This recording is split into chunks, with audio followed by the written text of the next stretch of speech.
우리 하나님 말씀은 예레미야서 17장 5절로 11절까지 말씀 우리 함께 보시겠습니다.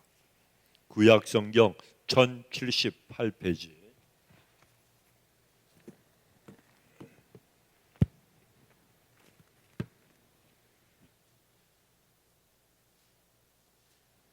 구약 1078페이지 혹은 1077페이지입니다.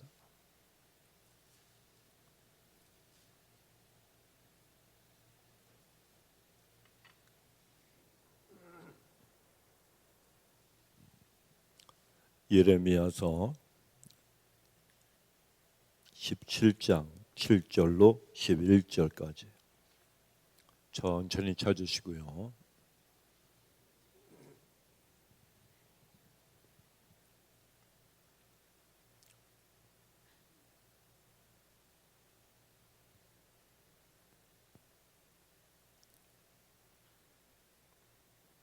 페이지가 잘 안 넘어가면 이렇게 해서 넘기시면 돼요.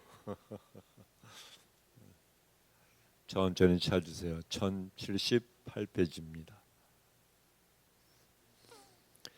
5절부터 11절까지 교도하겠습니다. 나 여호와가 이같이 말하노라. 무릇 사람을 믿으며 혈육으로 그 권력을 삼고 마음이 여호와께서 떠난 그 사람은 저주를 받을 것이라.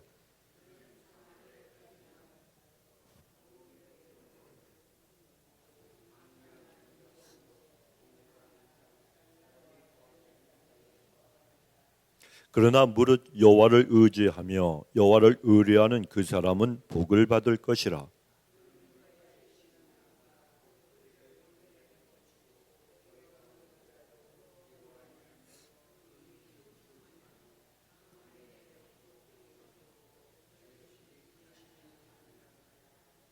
만물보다 거짓되고 심히 부패한 것은 마음이라 누가 능히 이를 알리오마는.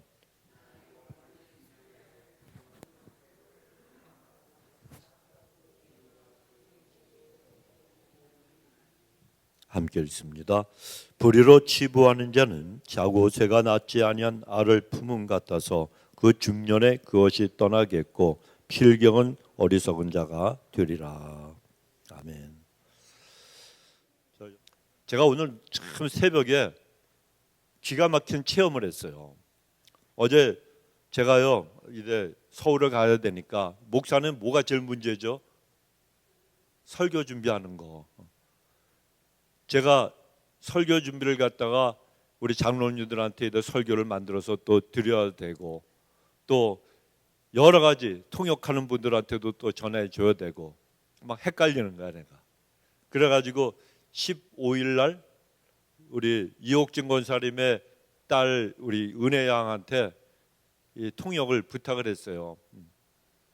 우리 저기 금성자매가 그날 못 온다 그래가지고 부탁을 했는데 설교를 6월 15일 거를 보내줘야 되는데 6월 22일 걸 보내준 거예요.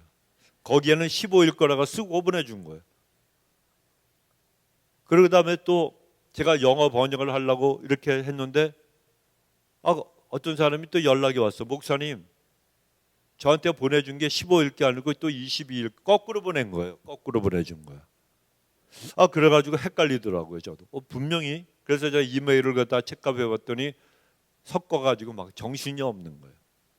여러분 앞으로 제가 서울 갈 때까지 헷갈려도 좀 봐주시기 바랍니다. 오늘 새벽 예배 때 뭐 주기도문 2번 하려고 그랬다면서요. 나는 생각이 안 나.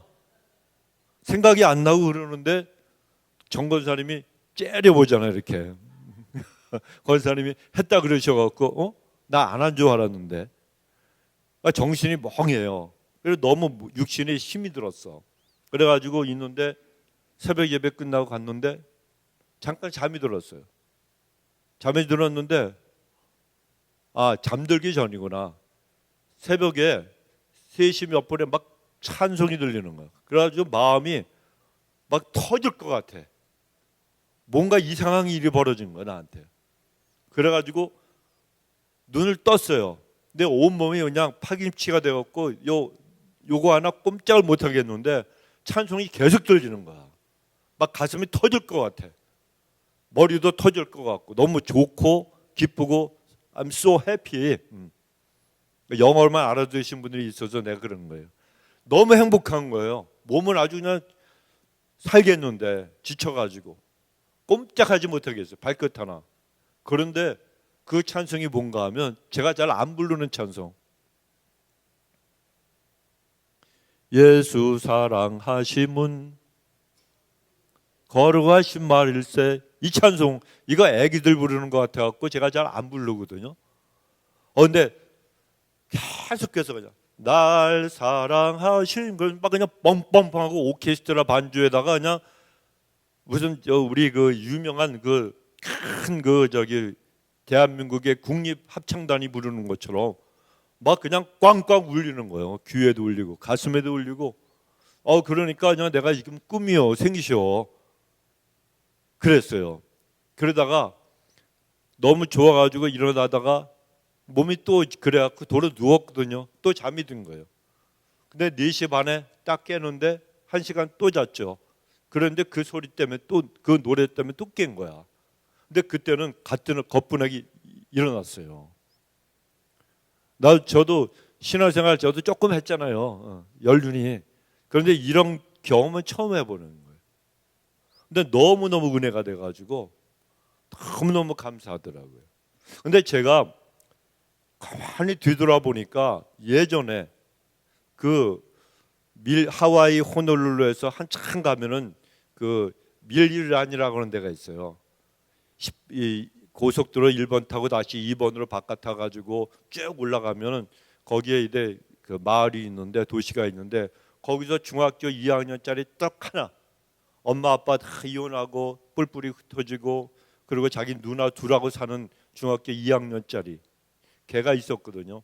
걔가 새벽 예배를 나오고 싶다는 거야. 그래갖고 걔 하나 위해서 제가 글로 매번 새벽 예배를 데리러 갔다 왔어요. 근데 한 번은 너무 피곤해갖고 못 일어났는데 찬송이 들리는 거예요. 찬송이 메마른 땅을 종일 걸어가도 나 피곤치 아니하며. 이 찬송은 그때 이렇게 울리는데 제가 오늘 새벽에 들었던 그 찬송처럼 막 쿵 하고 울리는 큰 소리가 아니고 아주 그냥 은혜롭게 조용하게 이렇게 내 가슴을 적시는 그 천사들의 찬양인데 이게 그 소리 때문에 깼는데 그 아이 얼굴이 딱 보이면서 전도사님 나 기다리고 있어요. 이런 얼굴로 저를 보는 거예요. 근데 그 생각이 오늘 나는 거더라고요.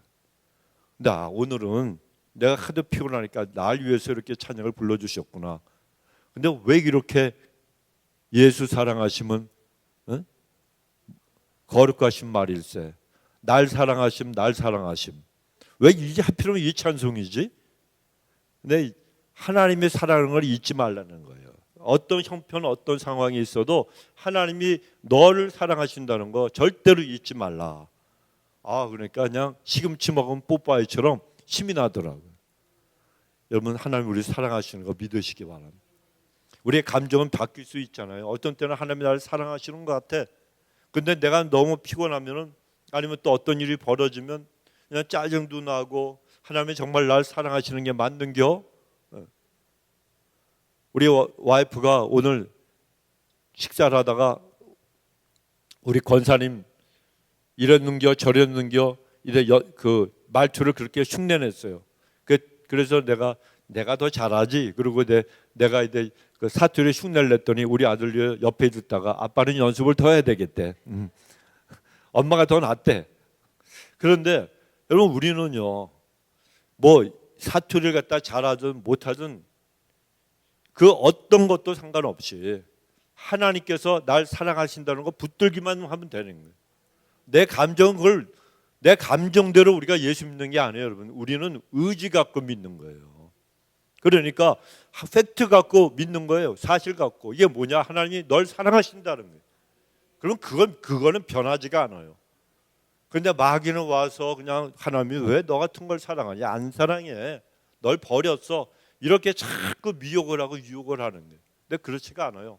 하나님은 그 어떤 상황에서도 우리를 사랑하시는 거 믿으시기 바랍니다. 그리고 그 하나님이 우리가 주의 전에 나와서 기도하는 모든 걸 기억하시고 기록하시고 그리고 책임져 주신다는 거예요. 여러분, 하나님 앞에 늘 감사함으로 내 기도는 반드시 들어주신다, 안 들어주신다, 들어주신다. 이 믿음으로 기도하시기 바랍니다. 여러분, 그래서 오늘 하나님께서 이 본문을 통해서 우리에게 말씀하시는 것이, 너희가 기도하면 하나님이 다 들어주니까 하나님을 의뢰하는 자들이 되라는 거예요. 모든 걸 하나님 앞에 맡기고 하나님을 의지하라는 거예요. 너희들은 힘이 하나도 없다는 거 하나님이 아신다는 거예요. 우리는 뭐 할 수 있는 게 없어요. 하나님이 안 도와주시면 모든 것도 이루어지지가 않아요. 전능하신 하나님 손에 있으니까 혼자 애쓰고 수고하며 그냥 땀만 흘리지 말고 헛된 고생하지 말고 하나님 앞에 아뢰면 전능하신 손길로 하나님이 다 이루어 주신다. 이게 바로 오늘 말씀의 주제라는 거예요.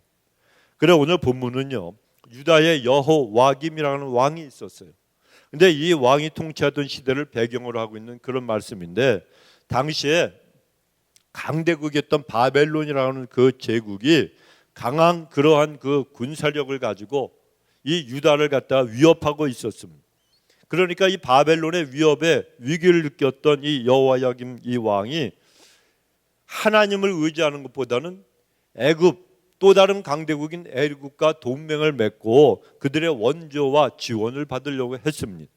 그런데 하나님께서는 여호야김의 이런 행위가 하나님을 의지하지 않고 사람을 의지하는 행위다. 그래서 예레미야 선지자를 갖다 보내셔서 강하게 그 왕을 갖다가 책망하게 하십니다. 그래, 예레미야 선지자가 하나님의 말씀을 가지고 가서 그 말씀을 그대로 전했어요.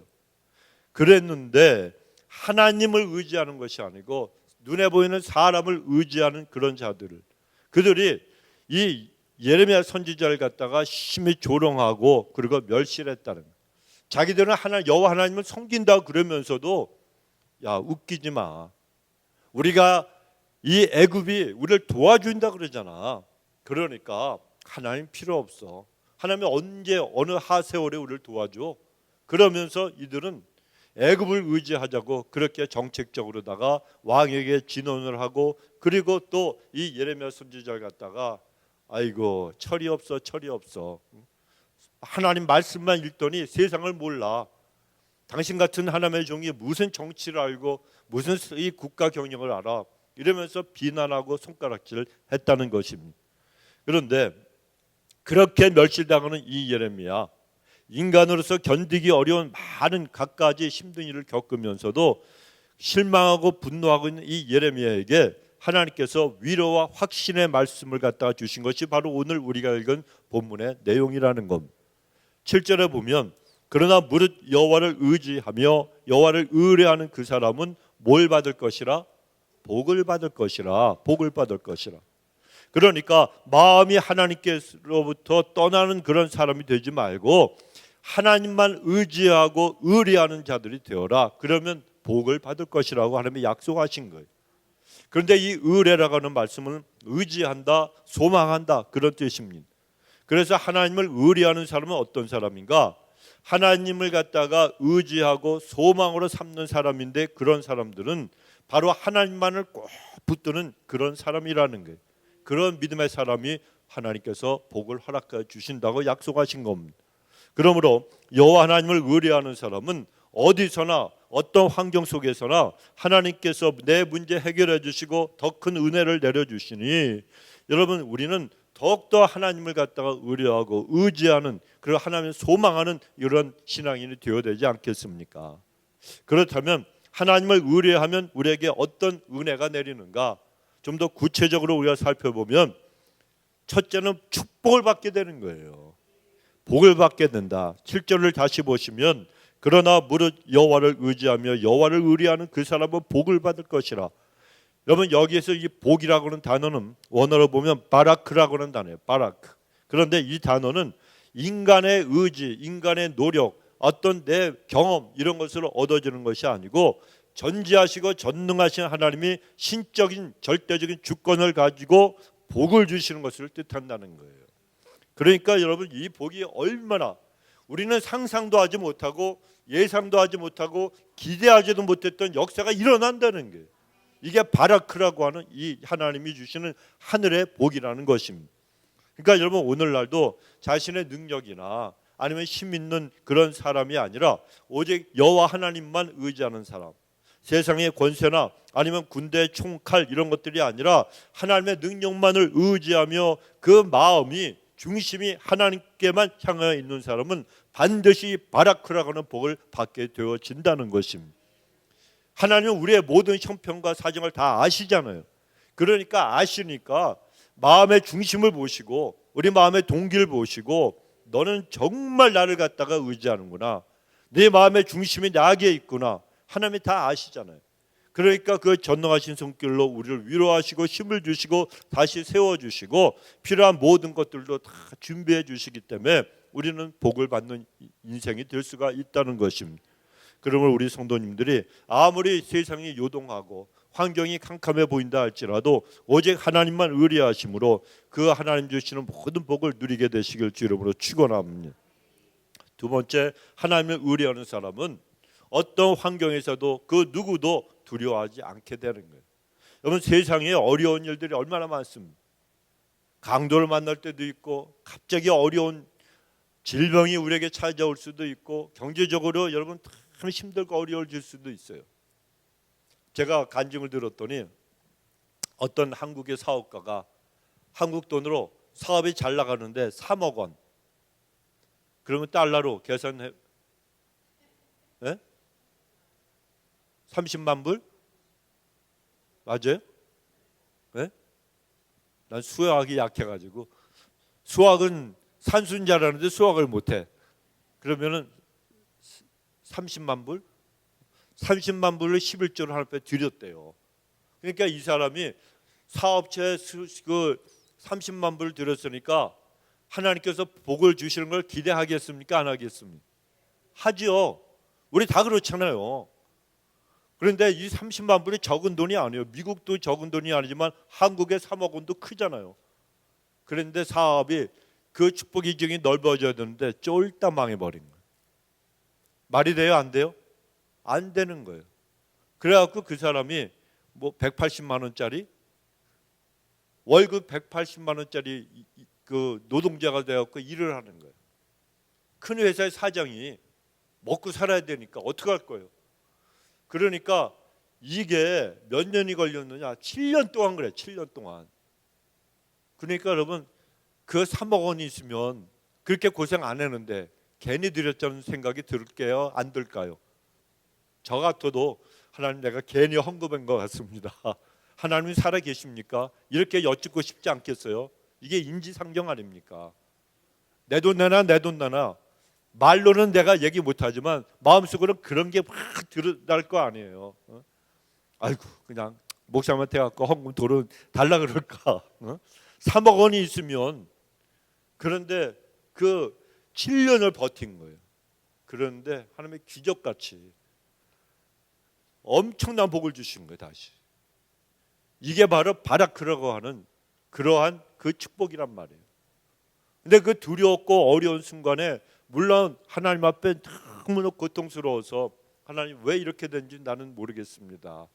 하지만 여러분 믿음의 사람은요 그런 어려움이 와도 무조건 엎드리는 거예요. 하나님이 내 생명을 취해가신다 할지라도 나는 하나님을 사랑하고 하나님이 계신 걸 믿습니다. 이게 진짜 믿음이라는 거예요.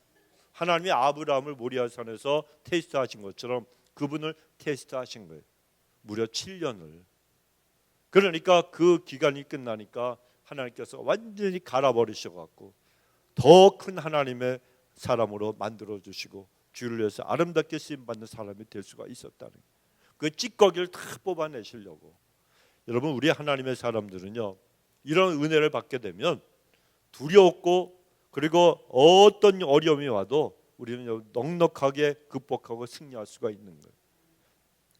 2003년에 2월 1일에 미국 우주왕복선인 컬럼비아호가 지구로 귀환하던 중에 폭발 사고, 그것도 텍사스 상공에서 폭발을 해서 7명의 우주인들이 다 목숨을 잃은 적이 있었어요. 그런데 그 전에는 그 후인가요? 챌린저호라고 나사에서 이 우주 왕복선을 쏘아 올리는데 이번에는 떴는데 공중에서 폭발했잖아요. 몇 초 만에. 그러니까 이게 위험한 거예요. 그런데 이 콜롬비아호는 우주로 나갔다가 연구 활동 마치고 그리고 돌아오다가 폭발을 해버린 거예요.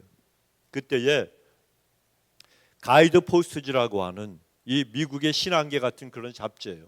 크리스찬 잡지인데 거기에서 그때 그 콜롬비아호가 폭발할 때 순직했던 릭 어즈번드라고 하는 그 우주선에 있던 그 우주인이 있었는데 그 와이프 이름이 에블린이에요. 이 에블린이라는 이 여인이 그 가이드 포스트지에다가 간증을 갖다가 썼습니다. 지난 1월 16일 내 남편이 탔던 콜롬비아호가 이제 이륙을 했을 때 우주에서 2주만 머물고 다시 돌아올 거니까 2주일만 있으면 내 남편이 다시 돌아와서 내 아이들하고 나를 안아주면서 보고 싶었다고, 그런 시간이 있을 거니까 나는 기쁜 마음으로 평안한 마음으로 내 남편을 우주로 올려보냈습니다. 그런데 2월 1일 콜롬비아호는 지구 대기권에서 진입하다가 텍사스 상공에서 폭발했습니다. 내 삶이 하늘에서 송두리째 산산조각 나는 그런 순간이었습니다. 나는 TV로 중계되는 그 모습을 집에서 내 아이들과 함께 보았습니다. 이걸 보았던 내 딸들이 엄마 수학 숙제는 이제 누가 도와줘요? 내가 결혼할 때 누가 나를 데리고 입장해요? 이렇게 울부짖는 딸에게 나는 아무 대답도 하지 못하고 끌어안아 주었습니다. 저도요, 우리 아들 녀석이 요만했을 때 갑자기 몸이 아파갖고 집에서 이렇게 쓰러졌었어요. 그랬더니 이 녀석이 가만히 보더니 아빠 왜 그래서 아빠 너무 아프다 그랬더니 아빠 죽을 것 같다 그랬거든요. 제가 일부러 테스트 한번 해본 거예요. 그때 이 녀석이요, 911을 갖다 눌러야 되는데 그렇게 하지 자꾸 울어.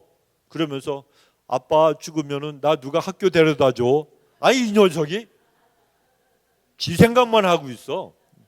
근데 애들이 그런가 봐요. 애들이. 그래갖고 내가 아니 아빠 여기 좀 답답해서 그러니까 괜찮아 그랬더니 한숨을 푹 쉬고 그때서 엄마한테 전화할까 이러고 있어. 속으로 그랬죠. 얘가 많이 놀랬구나. 근데 뭐라고 그럴 수는 없고, 야 순벌이 틀렸잖아요. 엄마한테 먼저 전화하든지 911 하지. 전화하든지 그 다음에 아빠 나 숙제 나 학교 누가 데려다 줘 이래야 되는데 이게 거꾸로 된 거 아니에요. 그랬는데 이 집도 마찬가지예요. 이 에블린이라는 그 와이프의 그 딸 아이들이 이걸 보고 나서 아빠가 폭발해서 순직 죽은 거 아니에요.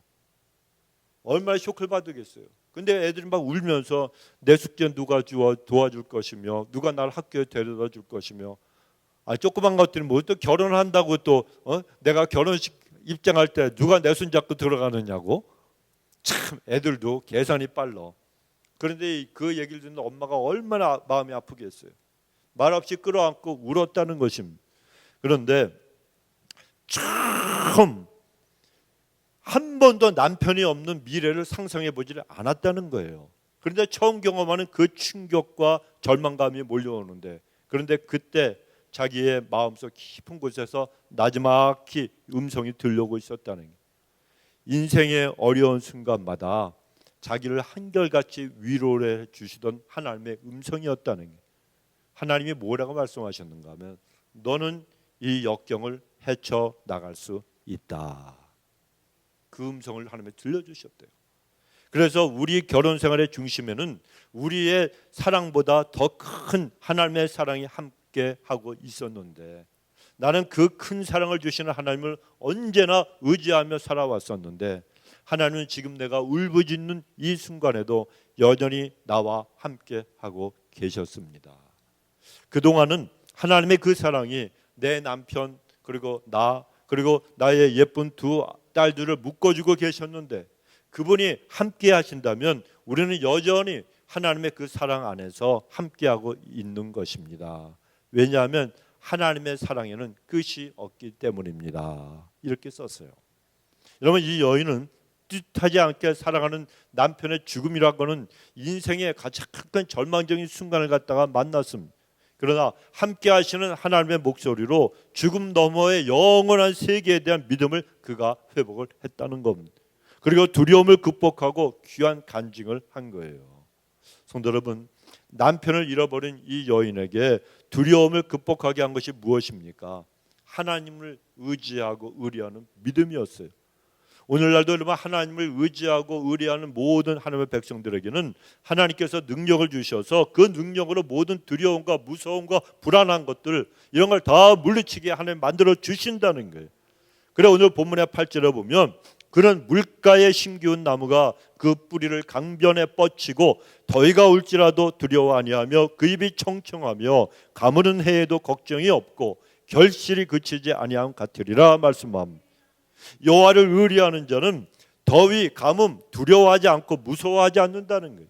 가뭄이 올지라도 내 생명과 나의 인생 전체를 붙들어 주시는 생수의 근원이신 하나님께서 내 곁에 함께 계시기 때문이라는 거예요. 여러분, 이스라엘 백성들 광야에서 여러분 살아갈 때, 그리고 또 그들이 지금 살고 있던 그 가나안 그 광야지대에 이런 비가 잘 오지 않잖아요. 그러니까 얼마나 고생들을 합니까? 그래서 불볕 더위가 계속될 때는 누구라도 걱정할 수밖에 없어요. 먹을 물도 없어지죠. 그 다음에 녹음 용수도 없어지죠. 걱정할 수밖에 없어요. 그런데 물가에 심기운 나무는 불볕 더위 같은 거는 두려워할 이유가 없다는 거예요. 우리 인생도 마찬가지입니다. 내가 내 삶의 뿌리를 어디에 두고 살아가는가, 여기에 따라서 어떤 환난이 와도 극복하고 두려워하지 않을 수도 있고, 아니면 그 환경 때문에 두려워하고 쓰러질 수도 있다는 것입니다. 하나님을 의뢰하는 자는 삶의 근원과 그리고 존재의 근원을 창조주 하나님께 두는 사람들이에요. 그래서 우리는 전능하신 하나님께 모든 걸 갖다가 맡기고 삶의 근원을 하나님께만 두고 인생의 어떤 두려움이라도 극복하고 이겨내는 하나님의 사람들이 반드시 되어야 되는 겁니다. 마지막 세 번째로, 하나님을 의뢰하는 사람은 걱정, 근심 다 떨쳐버리고 이겨낼 수가 있습니다. 중국의 유명한 전도자 레란드 왕이라고 하는 목사님이 계셨어요. 이분이 여행을 하다가 자신의 짐가방을 잃어버렸습니다. 그때 같이 동행하던 기자가 걱정이 돼서, 아니 목사님, 가방을 다 잃어버리고 그 안에 있는 물건들 잃어버렸으니까 어떻게 합니까? 그랬더니 그 목사님이 웃으면서 대답을 했다는 거예요.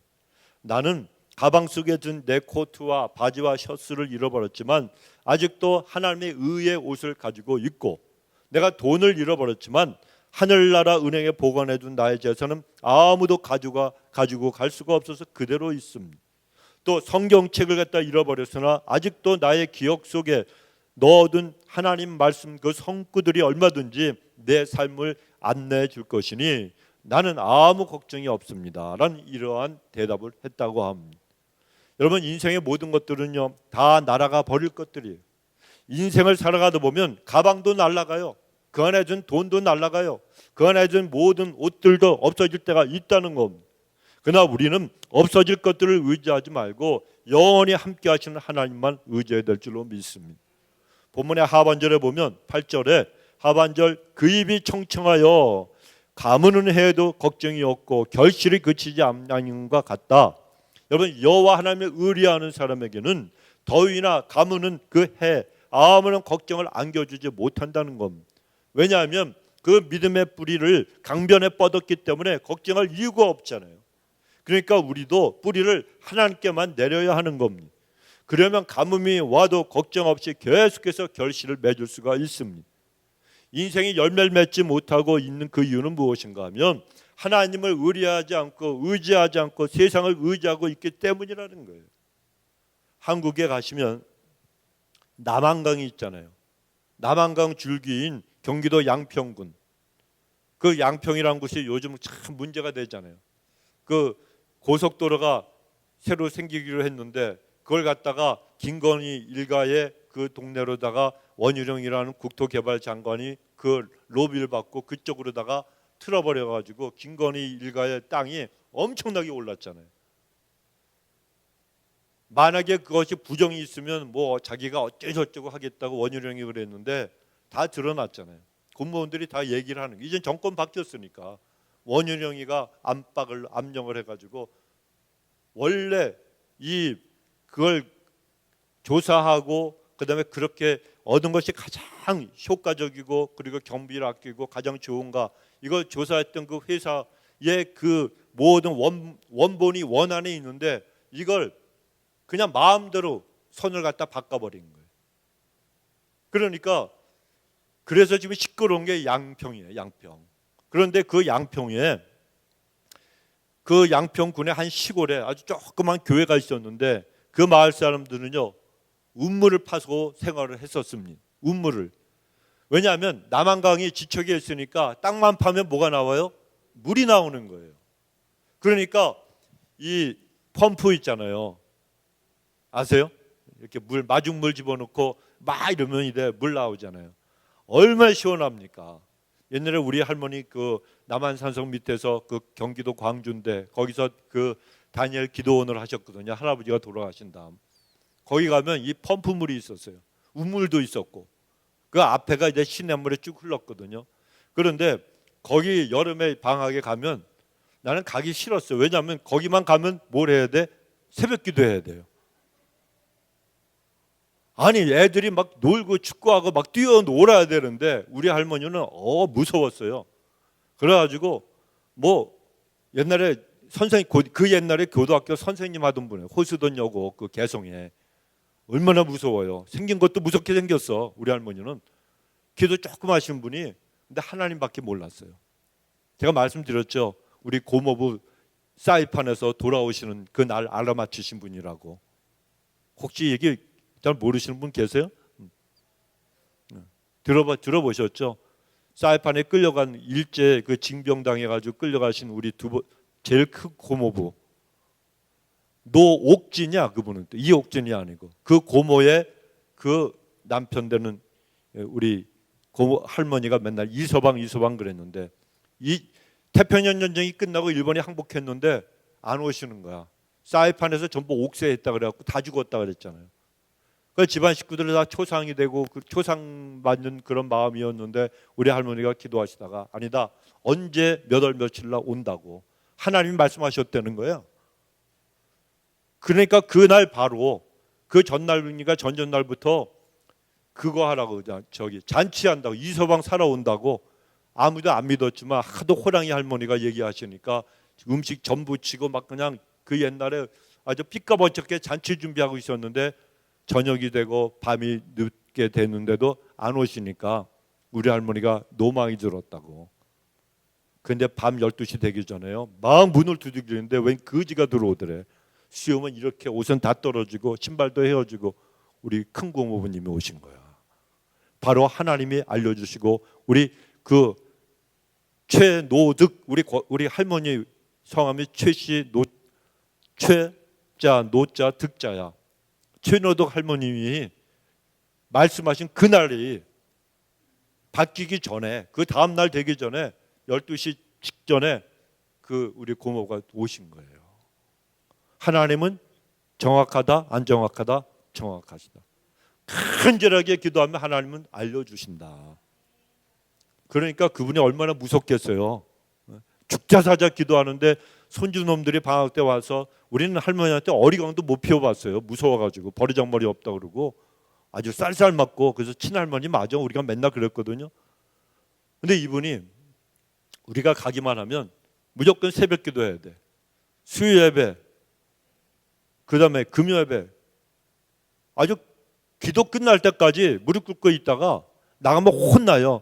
기도는 하시면 기도만 하면 앞만 보고 기도하면 되지 어떻게 나가는 놈까지 다 손전 눈깔이 알아가지고 가만히 안 있어? 이러면 또 가만히 있어요. 하여튼 그런 분이셨어요. 그런데 이분이 여러분 하나 앞에 기도만 하면 다 아셨던 분이에요.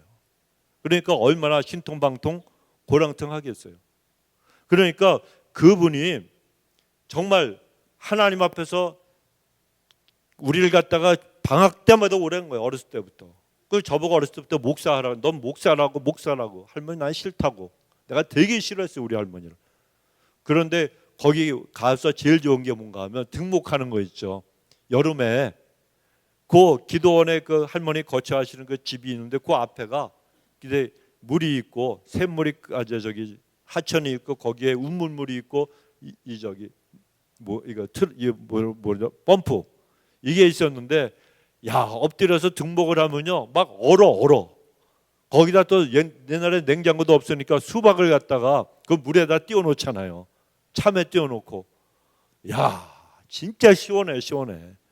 하여튼 그런 그 추억이 있어요. 그런데 여기 양평도 마찬가지. 양평에 이 사람들은 수도가 필요 없는 거예요. 물만 펌프만 누르면 그냥 물이 나오고 땅을 파면 우물이 되니까. 그런데 그 교회가 쓰고 그리고 우물을 팔려고 그랬더니 이 사람들이 외지인이 와가지고 교회를 갖다 세운다고 텃세를 하는 거 있죠. 여러분 한국에 만약에 귀국해서 사시려고 하는 분들이 있으면 시골 가지 마세요. 큰일 나요, 여러분. 아시죠? 텃세 부린대요. 그리고 얼마를 내라 그러고 이게 불법인데 길도 막아버리고 이장이 와가지고요. 어디서 왔어? 막 이러면서 웃기지도 않는데요. 그래갖고 전원주택 꿈을 가지고 은퇴하고 시골로 간 사람들이요. 대부분이 다 올라온다는 거예요. 이 시골 사람들이 텃세가 심해가지고. 그러니까 이 목사님도 골치가 아픈 거예요. 자기들도 남들처럼 땅을 파가지고 우물을 갖다가 만들려고 그랬더니 당신네들이 교회에서 우물을 팔면 물이 말라버려서 우리 동네에 물이 안 나온다고. 이게 말이 안 되잖아요. 그렇게 막 방해하니까 할 수 없어 골머리를 앓고 있는데 어떤 그런 거 파는 굴착업자가 와가지고 목사님 걱정하지 마세요. 내가 양평군에 가가지고 허가 다 받고 그리고 만약에 물이 안 나오면 손해를 갖다가 전부 다 해주겠다고 배상해주겠다고 각서를 써가지고 이 모든 사람들한테 동네 사람들한테 사인을 받을 거라고 도장 받을 거라고 허가를 갖다 받게 하겠다고. 여러분 우리 교회 지을 때도요. 이 옆에 집들 있지 않습니까? 여기에 3피트밖에 안 됐어요. 지붕이 담이. 근데 우리 성도면 다 알아들으셔. 담이 요만큼밖에 안 됐는데 시에서 요구하는 게 안 보이게 6피트로 올리라는 거예요. 그런데 이걸 다 요 경계에 있는 집들한테 전부 사인을 받아야 돼요. 그 기도를 얼마나 했겠습니까? 한 사람이라도 못하면 이거 안 되는 거예요. 싫어 그러면요 이거 못 세워요. 그래가지고 또 기도를 갖다 열심히 하고 이래 갔더니 이 사람들이 전부 사인을 해준 거야. 그래가지고 6피트가 이렇게 된 거예요. 지금 이렇게 밑에 하고 3피트짜리 하고 위에 3피트 하고 보시면 색깔이 조금 다르실지 몰라. 벌써 오래됐으니까 잘 모르겠지만 하여튼 처음에 그랬어요. 근데 양평도 마찬가지예요. 그래가지고 이래 우물을 갖다 파는데 군청에 허가까지 받았죠. 그런데 알고 봤더니 이 목사님이 거짓말했다고 이 주민들이 들고 일어난 거예요. 막 고소를 하고. 그 원인이 뭐냐? 이 굴착업자가 그 군청에 허가도 안 받은 거예요. 허가도 받지 않고 거짓말로 돈만 받고 튀어버린 거야. 그러니까 이 목사님이 책임이 다 있잖아요. 그러니까 거짓말쟁이가 된 거예요. 그래갖고 막 난리가 난 거예요. 그런데 그렇게 고생하던 그 목사님이 깨달은 게 있었대요. 사람을 의지해서는 되는 것이 없고 오직 하나님만 의지하고 하나님께만 모든 것을 맡기는 것이 인생 최대의 상책이다. 이번 싸울 때 제일 상책은 뭐예요? 도망가 36개 아니에요. 아시죠? 36개. 그런데 이 인생 최고의 상책은 하나님께 맡기는 거예요. 이걸 그분이 깨달았다는 거예요. 여러분 시편 118편 8절 9절에 보면 여호와께 피함이 사람을 신뢰함보다 나으며 여호와께 피함이 방백들을 신뢰함보다 낫도다 말씀하시는.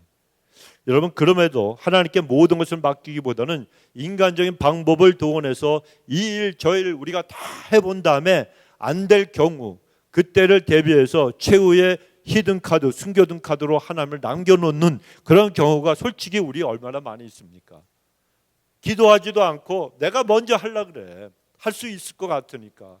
그러다가 안 되면 그때 와서 하나님 좀 도와주실래요? 이러잖아요.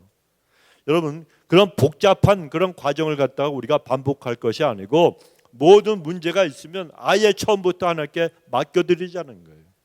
하나님은 반드시 그런 믿음의 사람들에게 합당한 결과로 열매를 맺도록 해 주시기 때문입니다. 그래서 하나님을 의뢰하고 모든 것을 맡기는 사람이 신앙의 실력자예요. 그리고 신앙생활에 성공한 사람이라는 겁니다. 그 사람이 사회적인 지위가 어떠느냐, 재산이 많으냐, 얼마나 많이 배웠느냐, 이런 외적인 모양으로 인생의 성공을 재지 말고 하나님께 우리가 얼마나 우리의 모든 자신의 모든 것들을 잘 맡기는가, 내 인생을 맡기는가, 하나님을 얼마나 내가 많이 의지하는가, 바로 이것이 인생의 성공의 기준이 되어야 한다는 겁니다. 우리 자신의 인생을 여러분 순수하게 하나님께 맡기고 의탁하며 살아가면, 맡기면 맡긴 만큼 하나님은 우리 자신을 하나님 나라의 멋진 작품, 멋진 인생으로 분명히 만들어 가실 겁니다.